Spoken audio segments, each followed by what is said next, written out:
face. It's okay. It's like slanting right into my... Look, WooWoo in the Brain is online right What? now. What? I didn't bring my goat today. I'm sorry, friends. This has been an Okay, off I'm week. badass. Meat beer, a suck-it Sandwich. That's right, baby. Okay. And then we'll get to hear the echo. No, I think I turned it down. Did you down I already? think I did it. You are on a roll this morning. Thank God for you. Thank God for you. This looks so crooked. I can't. It looks so crooked, but... Well...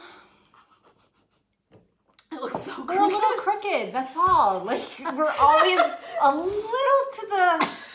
Yeah. We're canted a direction here. I think it's towards Do you want to so just... we look like we're we're... like this? Actually, maybe we need to sit this way. It's Sit like more that? like this. Like, yeah. There you go. Like, that makes total see, sense. this is better.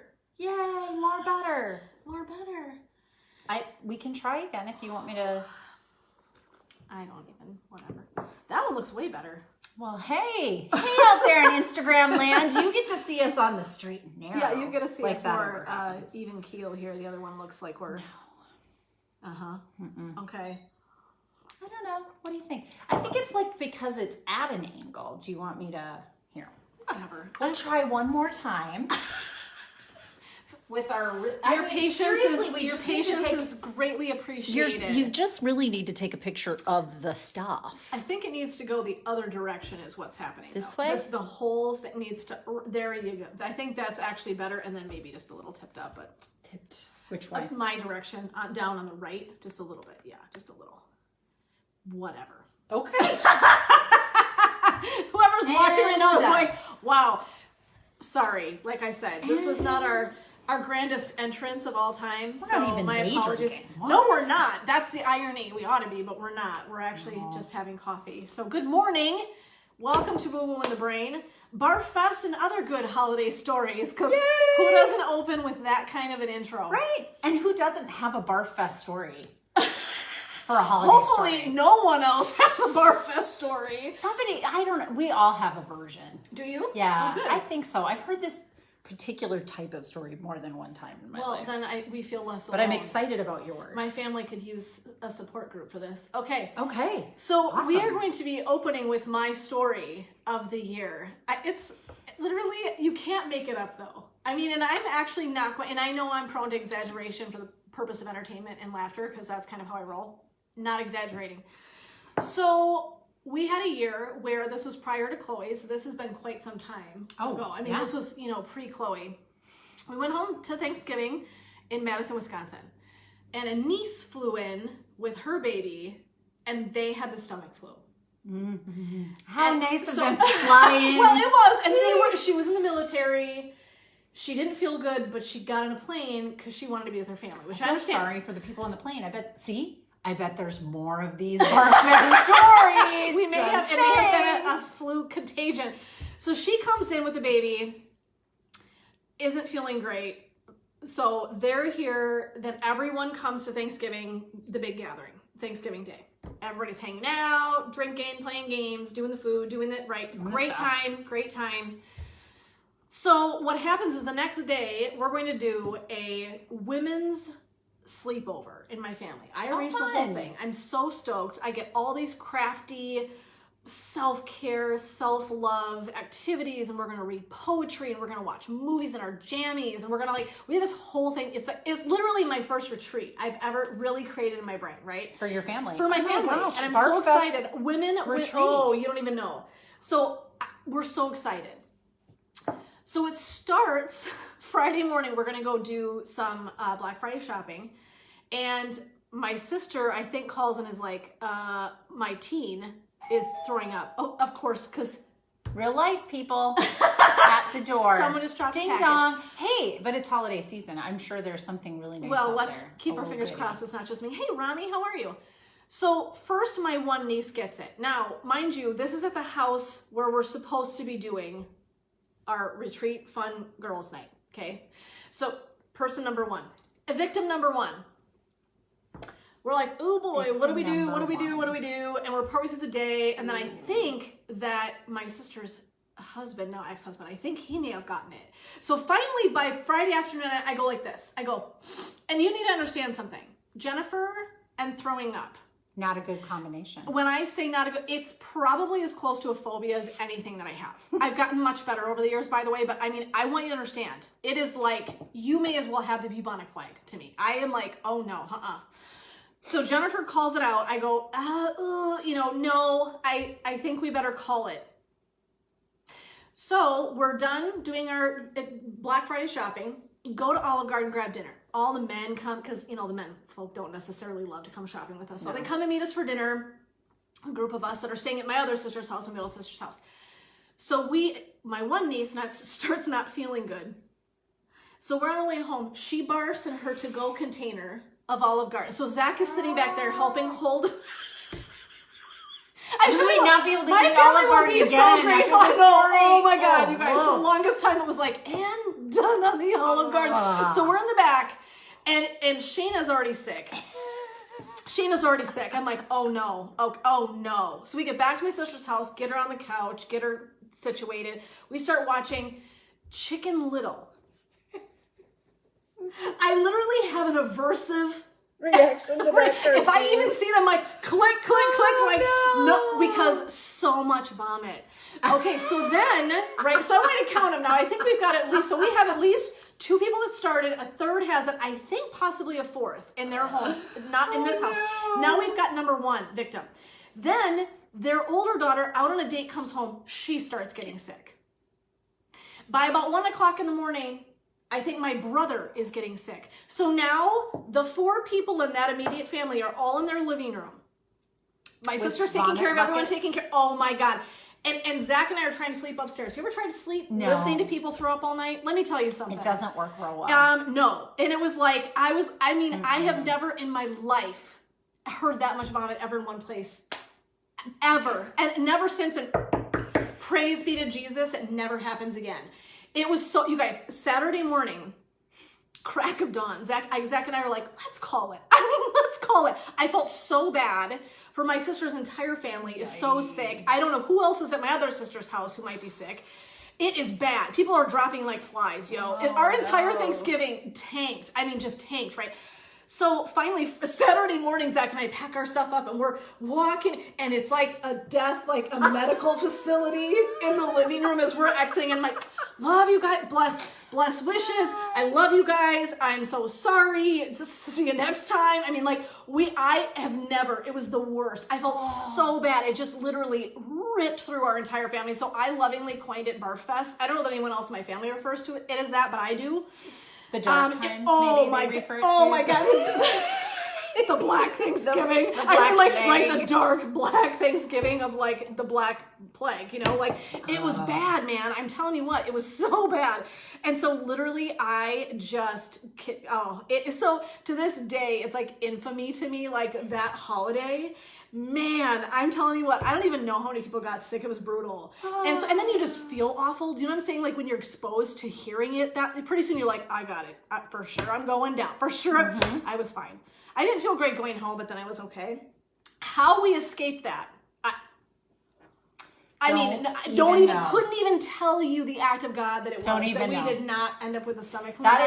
You guys must be excellent at washing your hands. Because we have a Barf-fest story that we never, like all of us just got it. And it was so unfortunate because one of my favorite foods is buffalo like sauce with chicken. So any form of that, could be buffalo wings, but this was a buffalo dip. And it was the first time I had ever had it. And apparently the person who made it was the infected person. So my sister and her wife and her son and I and my son all had it. All lived in the same house from having this dip. And I couldn't have buffalo wings. Couldn't touch that for like 10 years. I'm not even lying. I can't even see Chicken Little, yo. I'm like, oh no. I'm like this. Like I can't.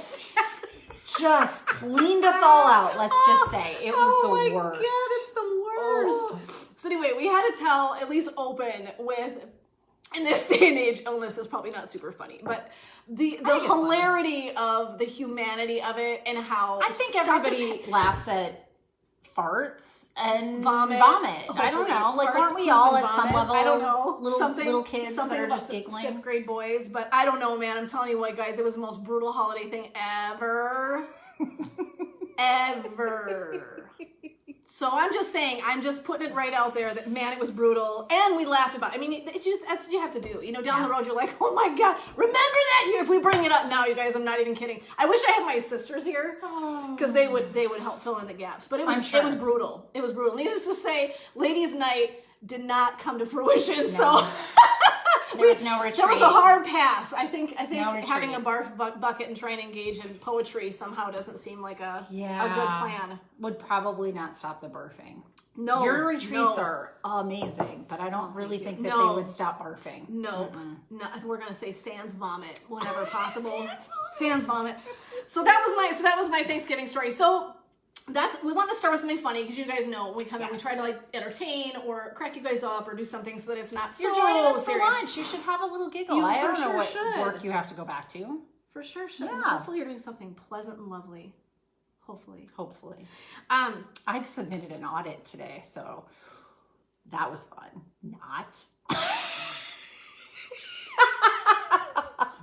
Exactly. That's enough to bring the on joys of vomiting. insurance. Not really. So we're going to move into a little bit more serious note and hang with us, right? The one thing I'm going to say to you is that when we start going somewhere serious, I know our capacity for seriousness right now, not always super great. I mean, let's be honest, right? Mm-hmm. So, I mean, I'm doing a gratitude yoga nidra for free next Tuesday, and I'm trying to think of a way, even with that, to step into gratitude in a different way, because I feel like right now people are so tapped out. So I want to be honest about our level of pandemic exhaustion and really recognize that. So when we talk about something serious, like I said, I know it's like, wah, who the hell wants to hear another serious story? We really believe there's something of value in the stories that we're going to tell today. So if you'll hang with us, almost always we're going to try to wrap it in to how this is something that can be useful or positive for us, if that makes sense. So if you can stay the course with us, I think you'll be glad you did. But We've got some good stuff for you to learn from these things. and honestly, I shouldn't say we, Jen brought it up, which is ironic since I have a blog that says learn to love your story, but storytelling is one of these the best ways to help translate difficult subjects, right? And so much of what Jen and I are trying to help with can seem real trite if you just kind of say, be mindful, meditate more, find your, then people are like, wah, wah. They don't want to hear anything about it. So we decided to share some personal stories with you today to help us kind of help you understand what our point is and what our gifts are for you at the end of today. So my story is a very heartwarming story. It is my probably all-time favorite Thanksgiving, which is saying something given the context of what Thanksgiving it was. So about 13 years ago now, not quite, but towards the end of this month, it'll be the 13th anniversary of my mom's passing. And she passed away just the week after we had Thanksgiving dinner. And we knew that she was towards the end of her life. So I reached out to all of my siblings. I was living in Minnesota, so was my youngest sister at the time. But there's 5 of us all together, 5 of us in our, herds of people that we've brought into the universe. So I reached out to all of them. My brother, Jack, was stationed overseas. So he's retired military now, but he was unable to come, but the rest of the 4 of us in our families were able to be there. And it was such a beautiful Thanksgiving. Mm-hmm. I had to do all the things, which I think might have been the first year I had done all the things. All the stuff, yeah. And I was really doing all the things. I think my little sister might have brought some, like a side or some pie or something like that. But my other 2 siblings were flying in. So they weren't going to be so they weren't going to be bringing things with. I mean, they may have gotten there the day before or so. Mm-hmm. But this, my mom was really ill, obviously. She passed the next week by then, and her cancer had entered into her lungs. And so she couldn't walk more than 10 feet without losing her breath. She was on oxygen tanks. So we had this big oxygen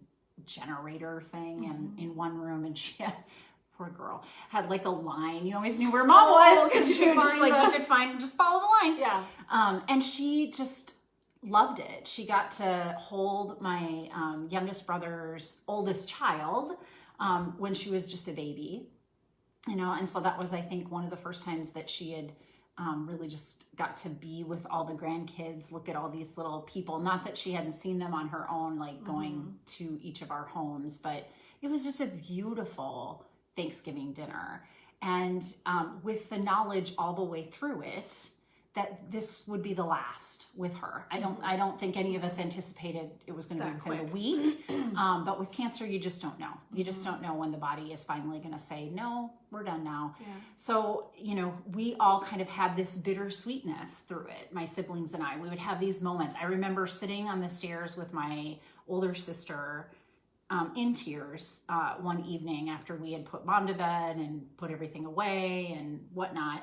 And just, you know, just the graveness of that moment. But I also remember on Thanksgiving night, everything went as a Mar family dinner would. And so we, you know, laughing, making fun of each other. Sarcasm is like a second language for us. So you're going to have names and blah, blah, blah, all happening the whole time. We played games. We're super competitive. That's always awesome. It was just joyous. And I can, even as I'm talking about it, kind of feel the bittersweet joy that was there. So heavy thing happening in all of our lives, and joy right in the middle of that. So that's one of my very, very, very favorite. I think that's so beautiful. And I think it reminds me of the last, for my mom and her passing, the last 9 months, we knew she only had like maybe up to a year to live. And so that last 9 months, which is really kind of what we ended up with, she just stopped being able to take her medication the quality of life was not good. So we knew that last whole period of time, like what was coming. And so we tried to make this concerted effort to, like, you know, typically I hosted Thanksgiving. I think I went home to Madison. So roll with me, because you guys, I seriously think I blocked it out. Ask my sisters today. I text them, I go, did I come home for Thanksgiving and Christmas that year? Because literally, you guys, I couldn't even tell you. Here's what I will tell you. It matters not. I was just more from a storytelling perspective. But here's what I think I would want you to know. Is imagine Natalie's family. Our families are real similar. It's so funny to listen to you tell stories, because like that's our family. Like there's cocktails and there's games and there's food and people are telling stories and old stories. We do a lot of that, like old family stories and just tears of laughter and like hugging, and we hang on each other and we kiss each other. We're just really a super affectionate kind of group of people. And I will say, you could find my mom, and I knew when she was really sick, she was really frail. It was really hard to eat. But I know we had gatherings where Peggy would be like off at the island, just watching, just absorbing, and just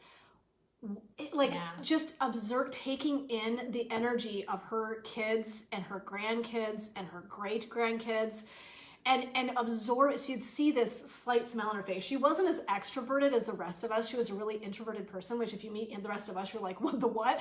Because we're so not. But she was more quiet and a little more reserved that way. Very affectionate, loving, but a little quieter. But you would find her watching, and this, I can't even explain the look on her face. This incredible joy of, I think, seeing a legacy. I don't think she ever saw it that way. I think she was just, her family was her most important thing in her life.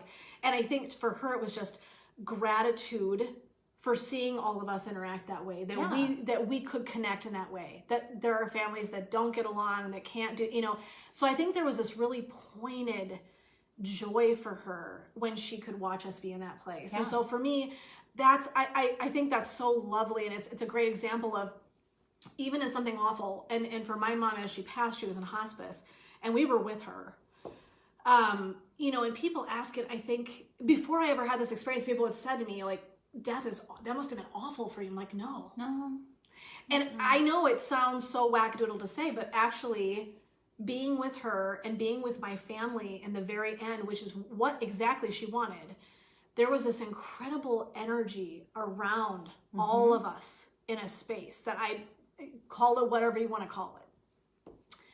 that was achingly beautiful. Yeah. So it didn't just feel awful. Yes, it was sad. Yes, there was lots of tears. Yeah, I mean, there was all of that stuff too. I don't want to say it was like glorious, and we were not in a place of celebration yet. I'm going to say, wouldn't believe you. No, right, exactly, right.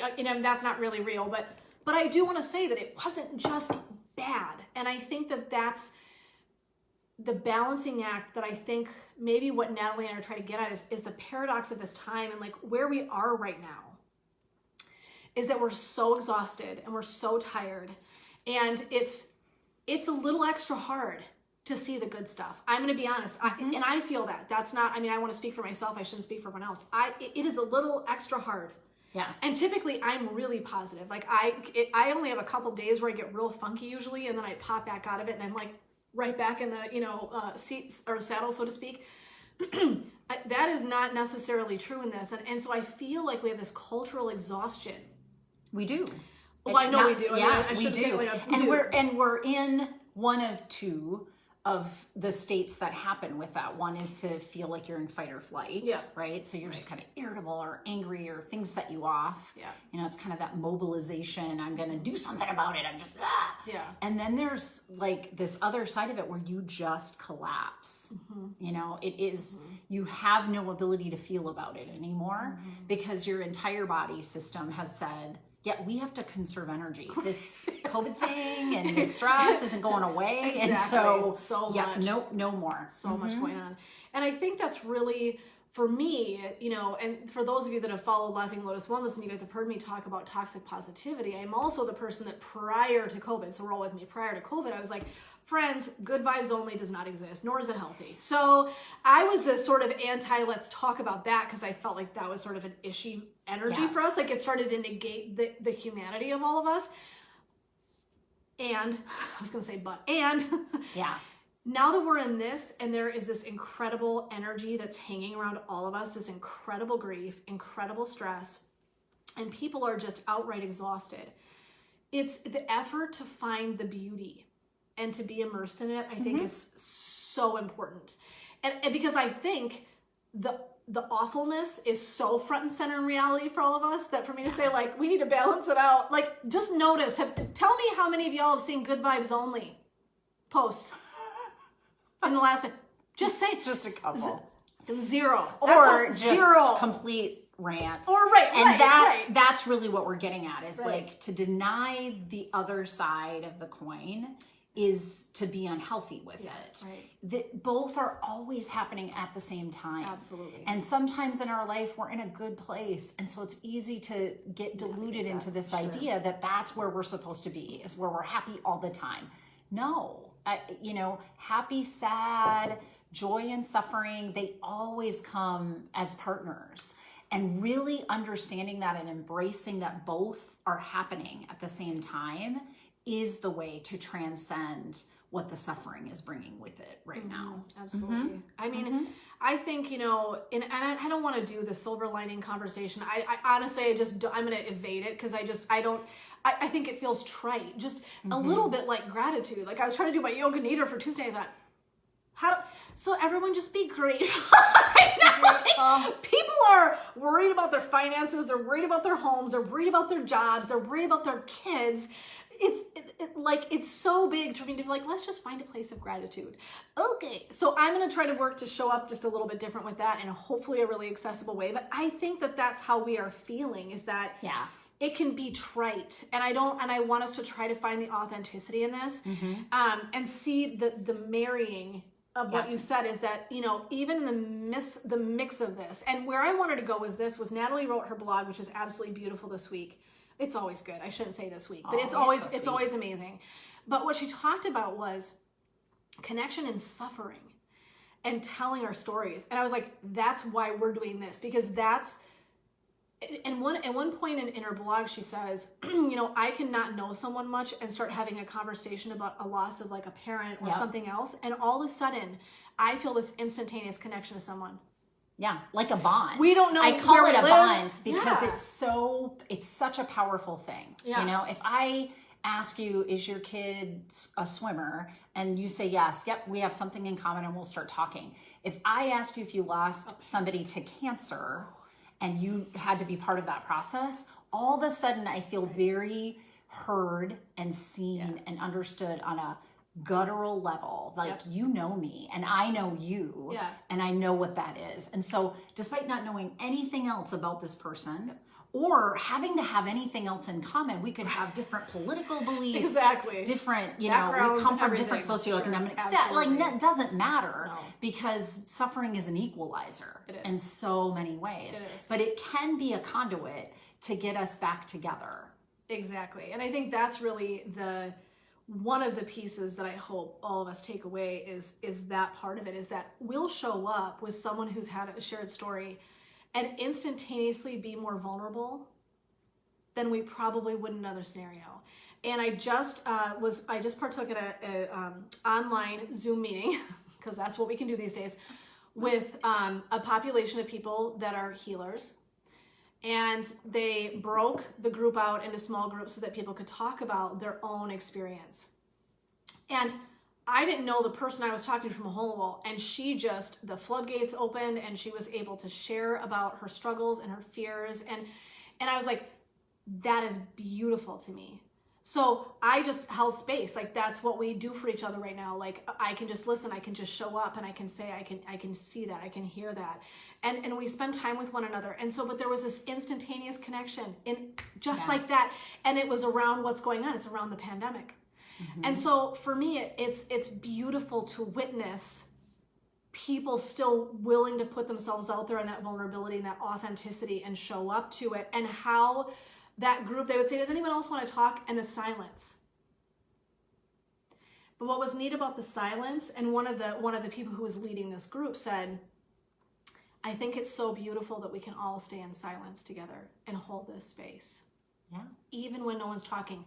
Do you feel, and I love that he said this, do you feel the connection in this group even though no one's talking?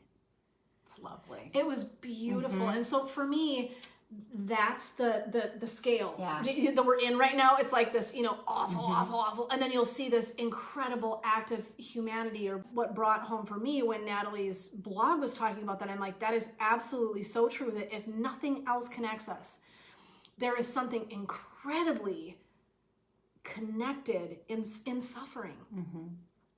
And here's one of the stories of my life too, as I reflect back on being a therapist for 20 years.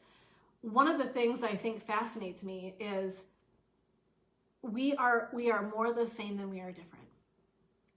And so for me, it's like, if we know that everyone's doing their best, regardless of the pandemic, regardless of the cultural issues we've been facing, regardless, can we just know in our humanity, we're probably showing up giving it our best. It might not be our best. I mean, I'll be honest, might not be my best.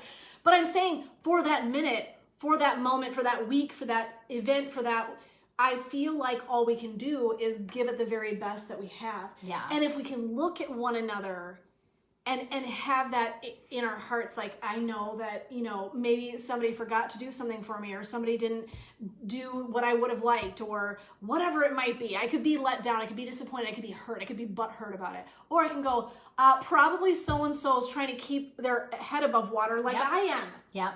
So if I just have this innate idea that we're trying to show up the best we can, that we're going to stumble, that our humanity is a piece of this, it creates space for some understanding. It doesn't mean it feels good, but there's understanding. It doesn't also mean that you're permitting or saying it's okay if somebody is acting in a way that is, detrimental to you. You can set a boundary with that as well. What you're saying is, I can understand in this kind of state why somebody would get there. Yeah. Right? Then I have to do what I have to do to protect myself. That doesn't give people permission to be awful to you. But it gives me permission to let go of it and not hold on to, this person's attacking me, or this person is just, pessimistic or negative, and I can't stand listening to her on social media anymore, or whatever. You can stop and let that go. And just say, no, she's hurting. Yeah. This is her version of showing how she's hurting. That's right. I'm hurting, and I show it in a different way. Right. I think we all show up differently to that. And I think what I really liked about what you talked about, though, is sharing memories and stories, and those are ways that we can kind of make our way through some of this stuff when we come together. And watching this group of people this morning, I feel really blessed that I had that right before coming on here. I was listening to that woman, tears running down my face listening to her talk. I was like, oh, but instantaneously, it was like, there was the humanity of her experience and my awareness of how I could relate to it, what she was saying. And so, man, that's powerful stuff, right? We don't want to only want to talk about stuff like, I get it, we don't want to bemoan these things either, but there's a time and space. And so one of the recommendations they talked about, I thought was really neat, and I didn't even say this to you, so hey, surprise, nothing like lobbing a surprise at Natalie during the middle of our thing.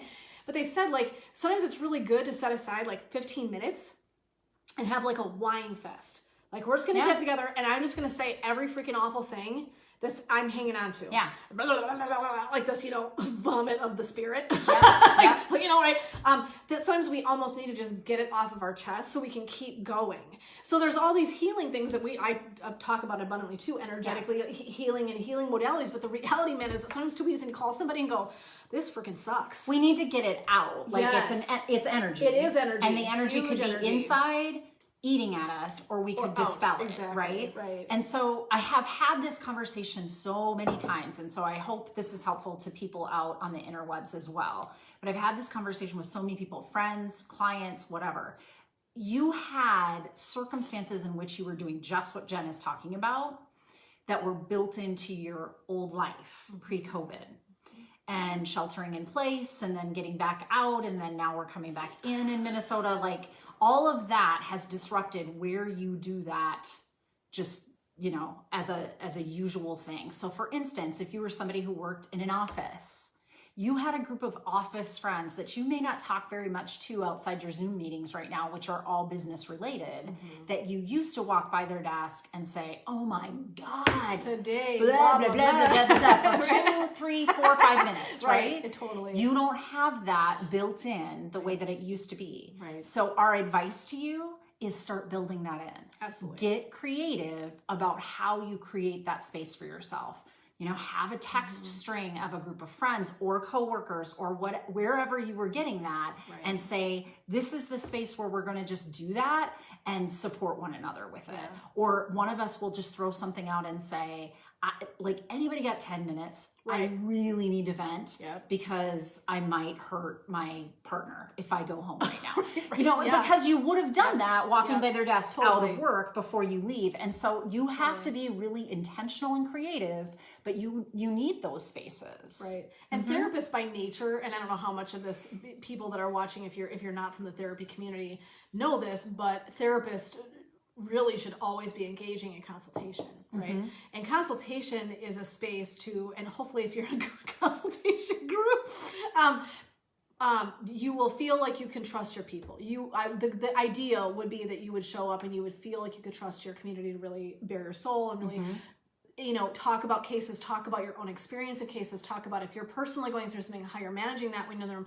And so what I would like you to think about is, this idea is not new, but it's almost like we need it in every area of our lives. I mean, the irony is what therapists did as a normal protocol, we almost need it everywhere. It's almost like you got to have, and consultation is the term we use. That's not what you would call it, but it's your 15-minute, half hour, 45-minute, hour long.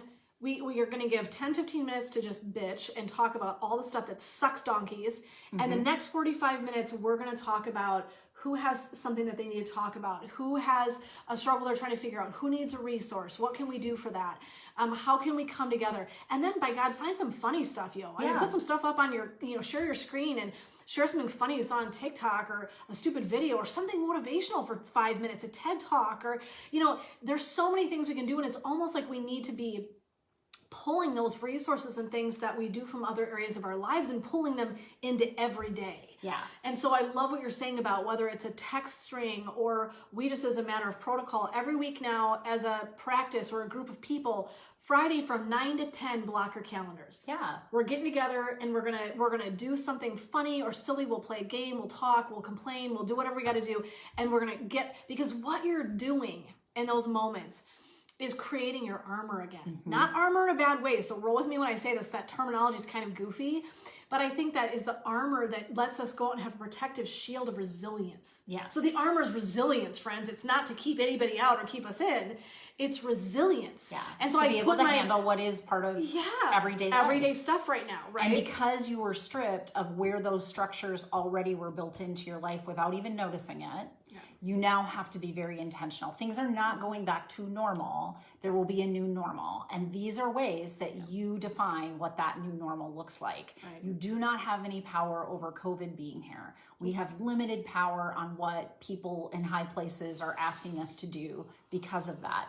You do have a way to create resiliency within your world. You have a way to control how you respond to that. So create groups, you know, find people and maybe find your old people and ask them to be intentional with you about where you can go to dispel the negative energy and not hold it on the inside.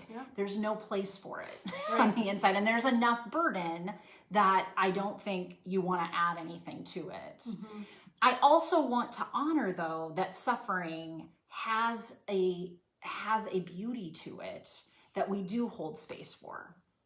And these are hard things to distinctively talk about, which is why Jenny and I were like, how do we talk about this? I don't even get it. Oh my God. And Jen's like, well, we could tell stories. And I was like, yes, because that is how humanity has done that for centuries, millennia, right? I can't tell you with my words what this means. Words are going to fail me right now. But I can tell you with this story of how my family watched our mom die the last holiday before her death, which was like, it really was days later, like Thursday, Thanksgiving, Tuesday was when she passed away. So it was really just this marvelous thing where we were holding that suffering and loving it as much as we were loving each other. You know, we were honoring that you don't have suffering like that without having had joy that was that significant. Like those things go energy level in tandem. So if you have great joy from something in your life, when it's gone, and it will get gone at some point, that's the nature of things, you will have great suffering around that thing.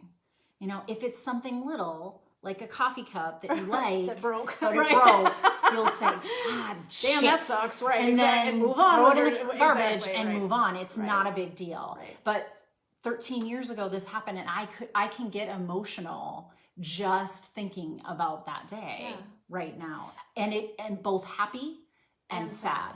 But how neat. And when you think about it, to me, what I think about is so pointedly beautiful about the story that you're telling, and you're doing it better because apparently I repressed all of my memories from that whole season. I don't know how it happened. You're only 5 years out. Oh my! I know, right? And you I'm not even lying to you. I think it took me a decade. I think it was about year 10 that I really started to release it, which was when I first started my blog. When I first started to truly appreciate, because of the significance of that joy, because that relationship was so meaningful to me. It took me 10 years to really organize how I felt about all that in my body. But I think what's really cool about it is that you guys opted. Here's what I think is so beautiful, and I hope you all this will resonate with you too, is your family chose. This is, I mean, think about this for a minute. Roll with me because somebody's going to get pissed off when I'm using this terminology, but it's okay. I don't care. Your family made a pointed decision, a conscious decision to show up and really live that. You could have sat, wept, you could have canceled the holiday, you guys could, you could have done a million things, and instead what you did was you lived.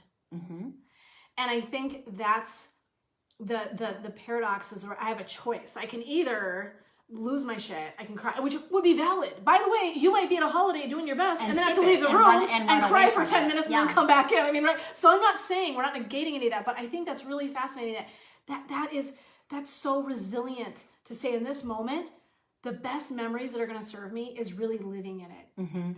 And here's where I would want to say this. This is the first Thanksgiving in my life I can remember. I mean, like legit when I say this, I think this is the only Thanksgiving in my life we will be by ourselves. I don't think I've ever had a Thanksgiving not with my extended family. And so this is hard, friends. I mean, part of this is discussion is honestly, it comes from the shit we're dealing with. I mean, I'm living this, right? I mean, many of us, not just me, but I'm living it. So, I mean, I'm owning that. like, this is hard, man. This week, I don't have the same joy I normally would. I don't have that same level of gratitude. It's all my own work. Yeah. But what I'm saying is I have a choice that day. We can sit in our pajamas, which we might anyway, and and eat slovenly as I have my plate and my, whatever, as I'm watching my Christmas. I put it on my shelf. Yeah, on your shelf. Here. I'm going to be sitting watching a show right here. That is why God made that for me. Just saying. So I can do that. I can sit and I can be weepy and I can be sad, and those things would be valid. But here's what I want to do. I want to make, and I'm committing it out loud to all of you fine people, that I'm not going to do that day. If I have to cry, if I have to be sad in the morning, I'll do that. I'll do my meditation. I'll lose my shit for a while. I'll be sad. I'll talk to my mom. I'll do my things. And then, by God, I am going to show up for my family, because that is important. Because that moment, even just with them, is important. And I don't want to lose that memory making time or that joy I have in their presence in my life for the stuff I'm lacking. And again, I might have minutes all day long, right? So I'm gonna have to step into this. This is gonna be a holiday, and I want to be real honest about this energetic piece. We're gonna have to really step up, man, because many of us are separated from family, or we can't travel, or we had to cancel travel plans, whatever the hell it was. All of us are making big adjustments. Dude, it might be, I might shift my energy 10 times that day, right? I mean, I will have to really babysit that and take care of myself. And if I have to lose my poop, I'll do it in front of my family. I've done it. I've grieved before, and all of a sudden tears ran to my face, and I have to tell them, like, parents, missing my mom, do that. Missing my, I mean, I can't emphasize enough. Like, this is weird. Everything about it is super so weird. And you need to feel your emotions in front of your kids and your family for their sake, because it's weird for them too. It's validating. So knowing you can be in the suffering and see the joy is a demonstration for your children that allows them to build those skill sets too. So if you need to cry, cry. And when they ask why, I say, this sucks. This isn't how I remember it. So I'm having like my grief about what I'd like it to have been today. Right. And then I'm also really enjoying being with you guys and doing this differently, because that's a cool thing for me too. Right. But both things are happening at the same time. Yes. I'm both grieving deeply and so grateful. And you're wired to do this. Yeah. From the brain, you are literally wired to be able to handle this. Right. So let your system do that for you. Like just lean into it.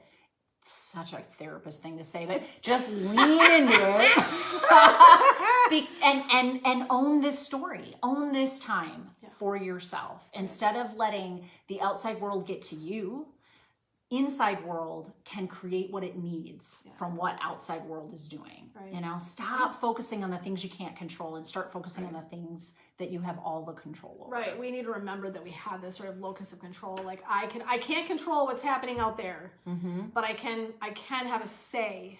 I don't control is maybe not the best word either, but I have a say in how I want to show up to this.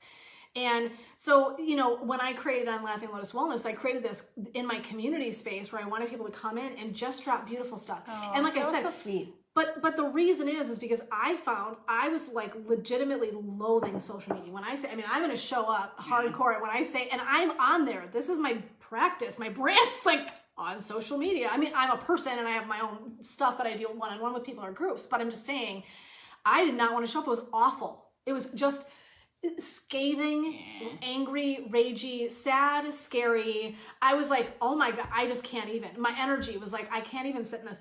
And so the reason I did it was just to give us all a spot to scroll where we didn't have to defend.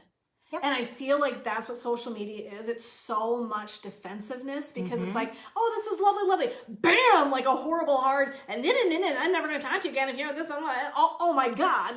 So that was what it was like. I mean, it was just this intermittent. And I'm like, no. We need a soothing balm, a place to go where we don't have to be scared. We're going to get, this awful, energetic negativity right in our faces. And so it is why I created that space. And by all means, please go in there, scroll, but and it's leave a space something where you're not it's prohibited from being sad right and exhausted and worn out right now. the story of positivity is not in the absence of all the other stuff. It's just a beautiful place where you don't have to see just the negative spewing that's occurring. Yeah. And so if you think about it as a positivity bath, that's what I'd hope that page would be. Is a positivity bath is where you show up and it's just, I'm bathed in beautiful images, the images, you guys. I have some photography people in my, oh my God, they're ridiculous. I mean, the photos people have shared are absolutely beautiful. The quotes people are sharing are beautiful. So if you need that one, that's why it's there. Please go look at it and feel free to drop something. If you see something you really love that resonates with you, tag Laughing Lotus Wellness or go on in there and drop that in. Literally, I want us to have for this next month during the holidays, friends. We just need spaces, and that's just one, but that's that balance, right? When I talk about the scales, it's like, man, when I'm feeling really inundated with all this garbage, I want to know I've got places and choices and things that I can do of my own choosing that feel really lovely, and they put something back in rather than feeling like my bank is always being withdrawn. I get to put stuff in. Because you'll collapse. Oh, that's what your system is going to do to you. Absolutely. Absolutely. I mean, you will be bankrupt, my friends. I mean, I don't want to be facetious about this when I say this, but you will literally be bankrupt. You have to put goodness in. Right now. So hear this. These are the kinds of things that we suggest that you start doing. Yep. Don't wait for the suffering to be gone. It's never really gone. It's always here at the same time. It just looks different. Just shift your focus. Yep. Yep. That's all we're asking. And it's a powerful thing to do. Right. And finding places, friends. We said consultation, which is not the right consultations, friend groups, strings of text. Just talking it's connections. It's attending events on Zoom, which I know everyone goes like this. Oh my God. That's what we've got, friends. That's all we got. It's either going to look like that or nothing, except for the few occasions we get where we get to be with someone in person, which are getting rarer and rarer again. And just to be the nerd, because it is woo-woo in the brain, like on a neurological level, your brain doesn't know the difference. It's oxytocin that gets spit out when we connect. Right. It's this feel-good chemical. Yep. You get a ton of it when you have a baby. It's like, whoa, I love everybody. But it's also just naturally created with your pets, with any kind of connection with your pets, with people. And it's a little bit less when it's a phone call or a Zoom call than it is when you're sitting in the room and the energies are exchanging. Yep. However, it's still oxytocin and your body doesn't know the difference. So keep doing it. Even though, it was funny, someone said they had someone who was really frustrated about having to do Zoom calls with them. And he said, really pissed about it. He said, so either I'm offering you a half a glass, you're drowning, you're what's the word I'm looking for? You're like so thirsty, okay? Parched. And I'm parched. Thank you. You're parched. I'm offering you a half a glass of water and you're smacking it off the table. Well said. So if our choices are Zoom calls or FaceTimes or whatever that might be, by God, even if it's not as satisfying, friends, it's either having a half a glass of water to take care of feeling like you're so thirsty or nothing at all, which just when we think about it makes no sense. I mean, I'd rather have a little something, a sip or three, than nothing at all. And that's really how I want you to think about this, is shifting your mindset. Yep. Because it isn't as satisfying. It isn't as satisfying for me either. I wanted to be doing classes and retreats people with your face. With your face. I mean, that was my plan, was to be with people in person, right? Natalie's plan was to see clients in her office. Yeah. Duh, right? This is not anyone's plan. And yet this is what we have. And so we are going to make the choice within each one of us on how we're going to show up to it. Okay, what do we have coming up? What do we got coming up? So much stuff going. So I have free yoga nidra on Tuesday evening, gratitude yoga nidra. I swear to God, I'm going to try to show up with something that feels not trite. Either way, my hope is that I'm doing it really late in the evening, and I did that intentionally so people had kids.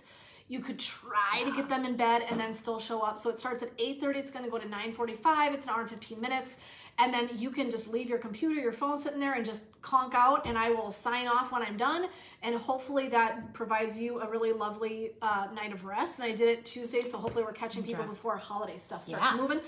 So that's happening. So you just got to go over to Laughing Lotus Wellness, my webpage, www.laughinglotuswellness.com. And if you go and make an appointment, and then in there, sorry, one of my ornaments just like moved.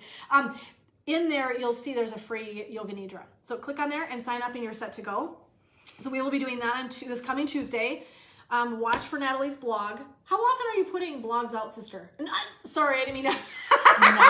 not on any there's no schedule. Okay. But I am trying to post things at least once every other week that are brand new. Oh, good. I put Jen and I's videos up there, you know, so that kind of freshens the stuff Something up. too, sure. And I have a whole old blog list that came from my counseling website, and so I post those. So you'll probably get 3 to 4 things a month right now. The start of the year, I'll have a better calendar of things that are going to be popping out that go with my subscription program. Okay. Do you want to talk about that at all yet or no?